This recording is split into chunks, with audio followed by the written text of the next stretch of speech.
Hola, en este video les voy a hablar sobre la inteligencia y su relación con el aprendizaje. Partiremos diciendo que la inteligencia es un proceso complejo que involucra diversas áreas del cerebro, como la corteza prefrontal, el hipocampo, la amígdala y la corteza cerebral en general. Estas estructuras trabajan juntas para procesar información, tomar decisiones, resolver problemas y aprender. Vamos a detallar cada una de ellas. Aquí tenemos el tálamo, llamado también estación de relevo o puerto de entrada, llamado así por cuanto los estímulos sensoriales que llegan al cerebro, con excepción del olfato, deben pasar previamente por allí. Continuamos con la corteza cerebral, que es aquí, toda esta parte de aquí, la corteza cerebral, que es el tejido nervioso que cubre la superficie de los hemisferios cerebrales, tanto derecho como izquierdo. Aquí ocurre la percepción, la imaginación, el pensamiento, el juicio y la decisión. Es una de las estructuras más importantes ya que recibe la información sensorial de la percepción del mundo exterior. Continuamos con el hipotálamo, que se encuentra en este sector, el cual está conectado directamente a la hipófisis. Tenemos por acá. Es el responsable del control del sistema nervioso autónomo. Participa activamente en la motivación, en la regulación de la temperatura corporal, en el comportamiento emocional, en la regulación del sueño y la vigilia, la ingesta de alimentos y del agua, en el sexo, en la generación y del sueño y la regulación del ciclo circadiano, además de regular el sistema endocrino. Asimismo, el hipotálamo regula la homeostasis, que corresponde a un reajuste constante de parámetros fisiológicos imprescindibles para la vida. Otra de las estructuras importantes es la amígdala, que le tenemos por aquí, que está implicada en las emociones y la memoria emocional, el aprendizaje, el miedo y la agresividad, además de estímulos asociados al dolor.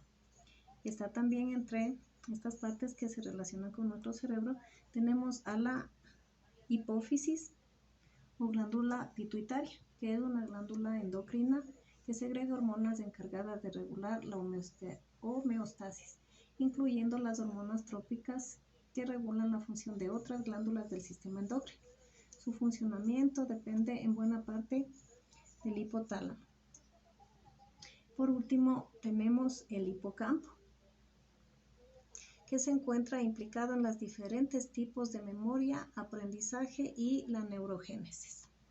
Vamos a continuar con los componentes necesarios para el procesamiento de información como fundamento de la inteligencia y su relación con la inteligencia general y las inteligencias múltiples, para lo cual hablaremos que según la teoría de Gardner se plantea la existencia de 8 inteligencias, aludiéndose a la misma como la capacidad de resolver problemas o crear productos que sean valiosos en uno o más ambientes culturales. A continuación detallo cada una de estas inteligencias.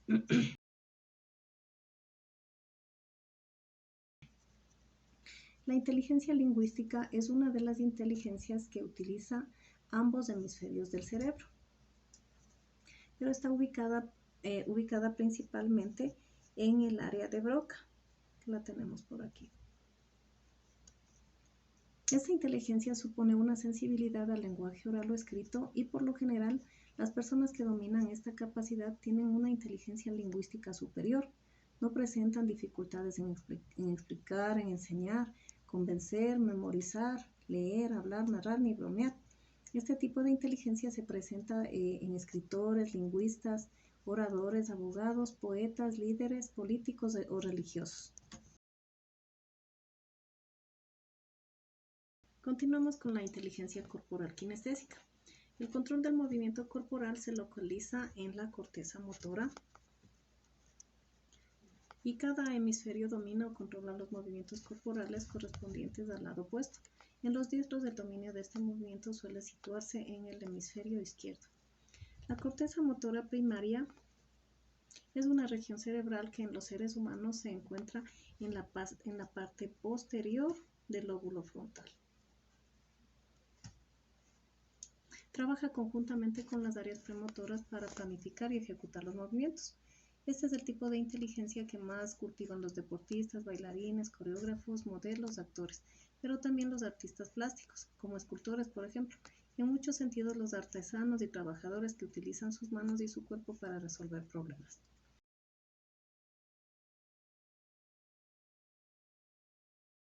Vamos a continuar con la inteligencia musical, la cual tiene la capacidad que tiene una persona de apreciar, diferenciar, transformar y expresar formas musicales. Las personas que poseen esta inteligencia también tienen una gran sensibilidad por lo que respecta al ritmo, al tono y timbre de voz. Este tipo de inteligencia se encuentra generalmente en lo que es el lóbulo temporal derecho.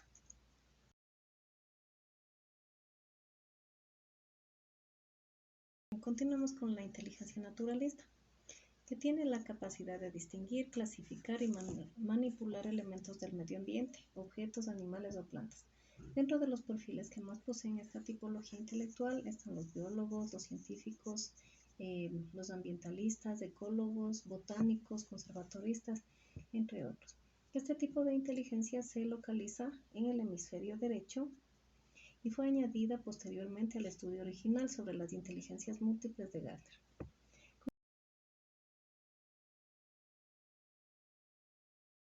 Continuamos con la inteligencia espacial, la cual contiene un conjunto de habilidades amalgamadas, suponiendo tener la capacidad para percibir con exactitud el medio visual, realizar transformaciones y modificaciones a las percepciones iniciales propias y recrear aspectos de la experiencia visual propia, incluso en ausencia de estímulos físicos inapropiados. Es frecuente observar esta inteligencia en arquitectos, artistas visuales, diseñadores, fotógrafos, publicistas, etc. En la zona cerebral que se desarrolla esta inteligencia se encuentra en el lóbulo occipital derecho.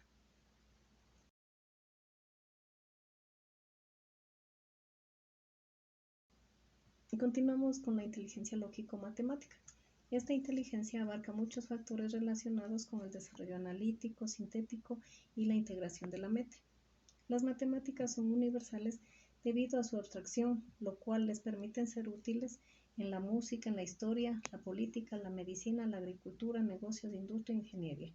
Las regiones cerebrales asociadas al procesamiento matemático son el lóbulo frontal, también tenemos la corteza prefrontal, la corteza premotora y el área motoria primaria. Encontramos por acá. El lóbulo parietal, en el cual se encuentra por acá, en el cual participa el área sensomaterial primaria y la corteza de asociación al lóbulo parietal. El lóbulo occipital, en el cual también están involucradas la corteza visual primaria y la corteza de asociación del lóbulo occipital. También tenemos el lóbulo temporal, que incluye la corteza auditiva primaria, la corteza superior temporal y la corteza de asociación del lóbulo temporal. Corteza de asociación tenemos por aquí. De igual manera, la habilidad para leer y producir los signos de las matemáticas es más a menudo una función del hemisferio izquierdo, mientras que comprender las relaciones y los conceptos numéricos parece comprender la participación del hemisferio derecho.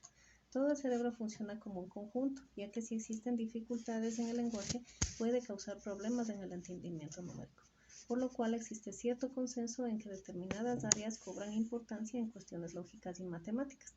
Lóbulos parietales izquierdos y las áreas temporal y occipital de asociación que están contiguas a los lóbulos. Se concluye que la inteligencia matemática no es un sistema tan autónomo como otro tipo de inteligencias, sino que se trataría de una inteligencia más general.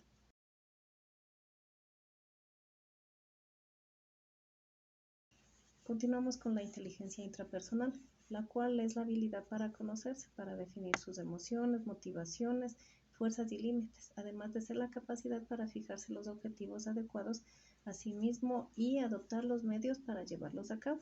Se encuentra muy desarrollada en teólogos, filósofos y psicólogos, entre otros.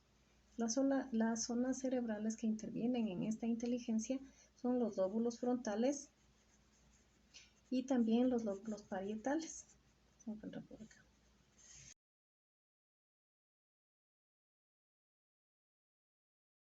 Continuamos con la inteligencia interpersonal, la cual tiene la capacidad de ver, apreciar y distinguir los sentimientos, intereses, estados anímicos, intenciones y motivaciones de los seres humanos. En esta inteligencia está incluida la sensibilidad hacia los otros, ser capaz de diferenciar señales interpersonales, de responder de estas de forma adecuada. La inteligencia interpersonal nos faculta para comprender a los demás. Está relacionada con los lóbulos frontales de ambos hemisferios, con el sistema límbico y con el lóbulo temporal, en especial del hemisferio derecho. Es frecuente hallar altos niveles de inteligencia interpersonal en líderes políticos, trabajadores sociales, psicólogos, abogados y terapeutas.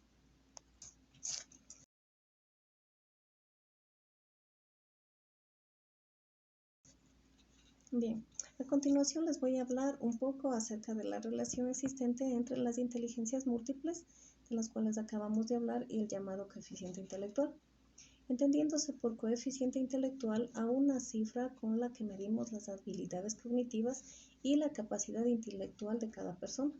Por una parte la edad mental y por otra la edad cronológica, y a partir de estos datos se calcula el coeficiente intelectual. Para saber si el coeficiente intelectual se mantiene indeleble con el paso del tiempo o si se modifica, se ha descubierto que el valor del CI de una persona cambia significativamente a medida que ésta crece. En algunos casos aumenta su valor y en otros disminuye. Se descubrió también que los cambios en el CI relacionado con el lenguaje se encuentran asociados con las variaciones en una determinada región del cerebro, más precisamente en la corteza motora izquierda. A partir de lo mencionado, podemos concluir que el coeficiente intelectual y las inteligencias múltiples se relacionan en varios aspectos, como por ejemplo que las dos tratan sobre la inteligencia de las personas. El coeficiente intelectual se centra en la medición de la inteligencia lingüística y lógico-matemática, mientras que las inteligencias múltiples tratan de cualificar todas las inteligencias basadas en talentos y habilidades. No solo el coeficiente intelectual expresa si una persona es de inteligencia o no, son las inteligencias múltiples las que determinan de manera directa las capacidades de cada persona.